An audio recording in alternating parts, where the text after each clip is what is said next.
All right, so we're back working on the aluminum flywheel upgrade for my 5.7 Hemi swapped 70 Challenger. I have the 6-speed TR6060 here pulled out of the car. I think it's maybe a good opportunity to kind of clean up some of these cuts. When I first installed this, I had a little bit of trouble. I think it was right here, this thing hitting the transmission tunnel. So I kind of just chopped it off up in the car, but I think now I'll go ahead and smooth this out. And if I remember correctly, I think it was this piece right here that was also snagging in the transmission tunnel when I was trying to pull it out. So I think if I cut that out now, it'll give me a little bit easier time getting this thing back in the car.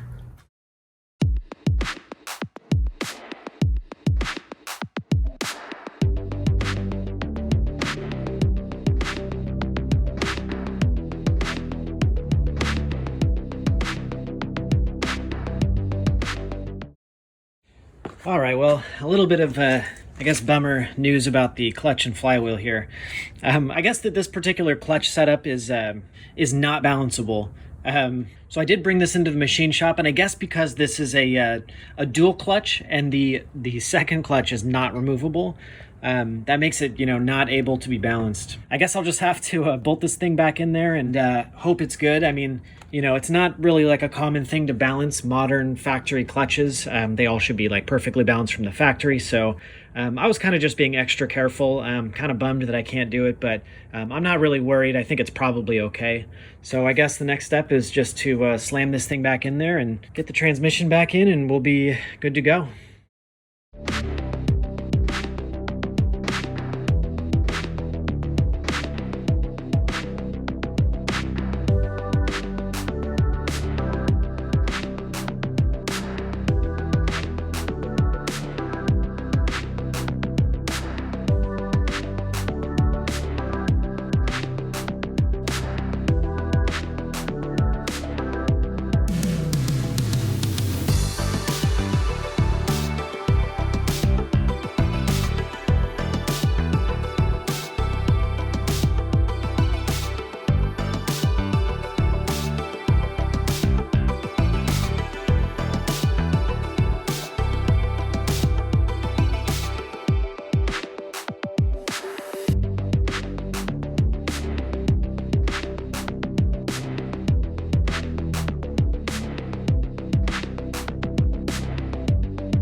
So there's one last piece to this vibration puzzle, and that's with my transmission mount. Now I did buy a polyurethane mount, and this is a pretty common like Chevrolet mount you might use for like a Camaro or an LS swap. And I was aware that polyurethane mounts are a little bit harder, so they do vibrate a little bit more, or I guess transfer more of the engine and transmission vibration into the car.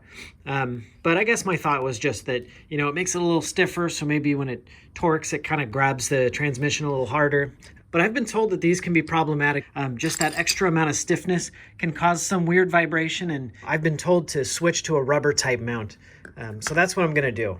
And I am actually using normal rubber mounts for my engine too. And they say that you're supposed to match, all polyurethane or all rubber, and that if you mix and match, rubber fronts and polyurethane back, that could cause problems because it could allow for a little bit more torque in the front, and it could be a little stiffer in the back. So, I don't know. I didn't worry about it too much at the time, but now that I am having these vibration issues, I think I'm gonna go ahead and try that rubber mount. And anything that can make the ride a little bit smoother, I think would be good. Unfortunately, this thing is a little bit wider than my polyurethane mounts, and it does hit the bottom of the transmission here.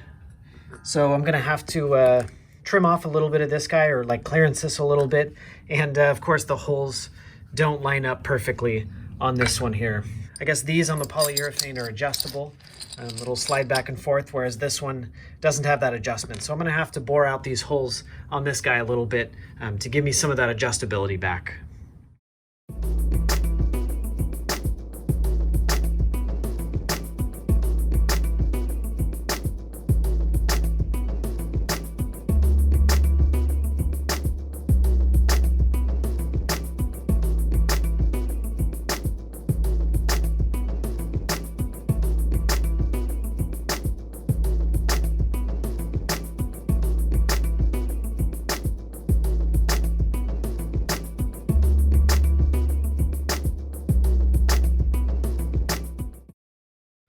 All right, well, the time has come to get this guy back in there. And this time I think I'm going to try and separate the transmission from the bell housing. I think that'll be a little bit easier. You know, I did cut this tab off, so that should make it a little bit easier, but I think I'll save myself some trouble. I'm really looking forward to testing this thing out with this rubber mount. I don't know, I hope this helps. We'll see, but I've been told by a few people that this might be the key to my vibration issues, so we'll give it a try. And I did have to pull the headers off to get this transmission out, and I was kind of meaning to pull them off anyway because I got some new OEM gaskets here, which supposedly are the ones that don't leak. And I'm glad I did, because I always suspected I had an exhaust leak. And if you take a look at the old gasket, that to me looks like an exhaust leak. And hopefully these OEM gaskets will solve that. All right, let's get to it.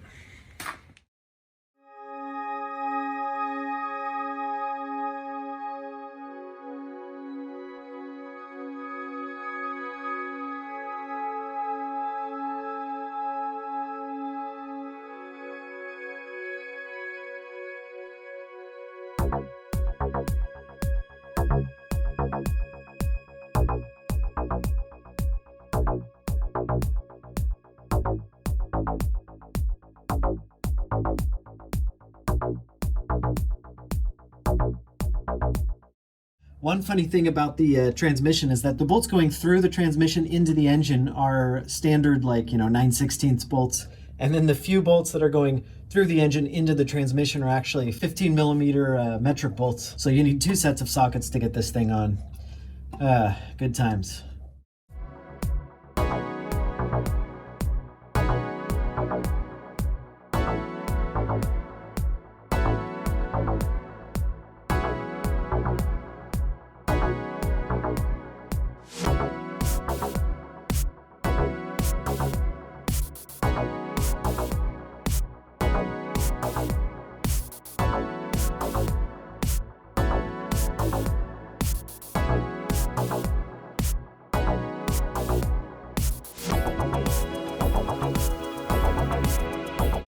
All right, here goes the fun part. I gotta get that input shaft exactly lined up and into that hole right there. All right, wish me luck.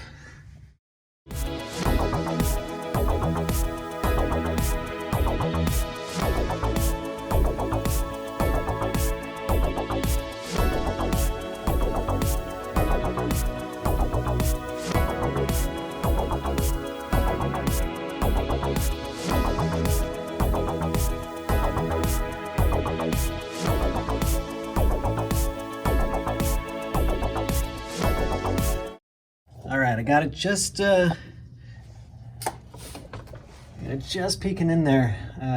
At this point, I got to be kind of careful, because if I, you know, push on that clutch disc a little too hard, I'm gonna misalign the splines. This is a twin clutch. There's a little bit more to align than a single clutch, but either way, you got to be careful.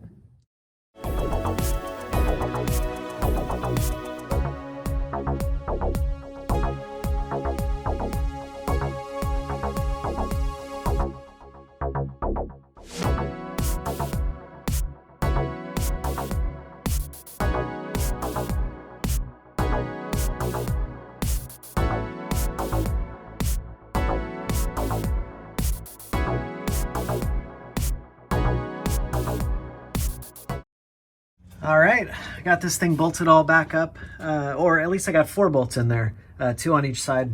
But the transmission's like fully seated in there, and everything's good. So I just need to put the rest of the bolts on this thing and start reinstalling this cross member. Oh man, well, a little bit of bad news. I forgot to put this little shield thing between the transmission and the engine, or I guess the bell housing and the engine. That's such a bummer. Yeah, this does like shim out the starter a little bit, and I'm sure this is important for alignment. So, man, I can't believe I forgot that. Well, considering that this has this little gap here, I think I should be able just to pull the transmission out just a little bit, pull it back out, and slide that thing in there, and then hopefully bolt it back up, and we'll be okay. So I don't have to pull the whole thing out, but I will have to kind of pull it back a little bit, and then we'll get this thing in there. All right, got this thing back together.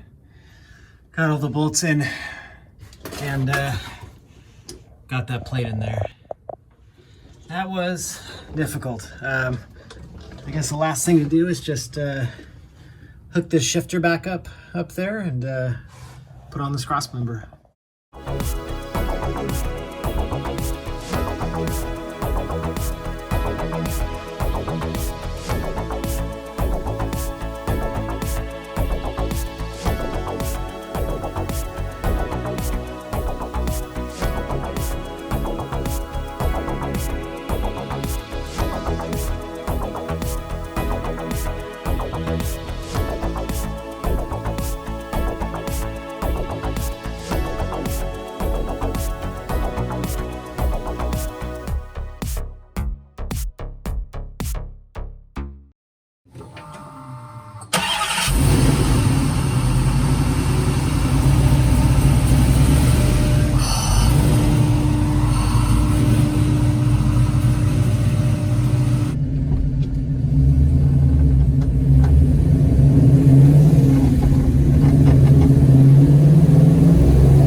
All right, well, it runs. That's good. The flywheel feels great. It definitely has some added, pep now. I mean, I didn't take that much weight off the flywheel, but it feels like I removed like 500 pounds from the car is the best way to describe it. The clutch feels good. These Dodge clutch slave cylinders are like self-bleeding, and they bleed just by pressing the pedal like, I don't know, a few hundred times. So it definitely feels like it needs to self-bleed just a little bit. And the clutch action doesn't really feel that much different. It's not significantly more grabby or difficult to go from a start or anything like that. The RPMs definitely drop faster, so it makes you feel like you want to shift a little bit faster. Now, I didn't really hammer on it to get a full feel of the flywheel, because I want to be gentle on it for at least a few hundred miles to make sure that the clutch and the flywheel kind of seat together, and kind of wear in evenly. The vibration and the engine shaking is a lot better too, and I suspect that has to do with the rubber transmission mount. I'm not getting so much of the engine shakes and the freeway vibrations translated through that mount, so that's good. Of course, I do still feel a little bit of vibration at freeway speeds. It's a lot less. So I'm going to keep investigating. I still have a few other things to check out. Maybe I'll get this rear axle checked out for a third time. I'm kind of suspicious of it. But I think that's probably the last time I'll run one of those polyurethane transmission mounts. I'm happy to have changed that out, and I'm really happy with that aluminum flywheel. So if you're thinking about running one with your Hemi 6-speed, your Challenger or whatever, definitely highly recommended. And I have plans to take this back to the track soon, so we'll actually put this to the test and see if we run a faster time with that new flywheel.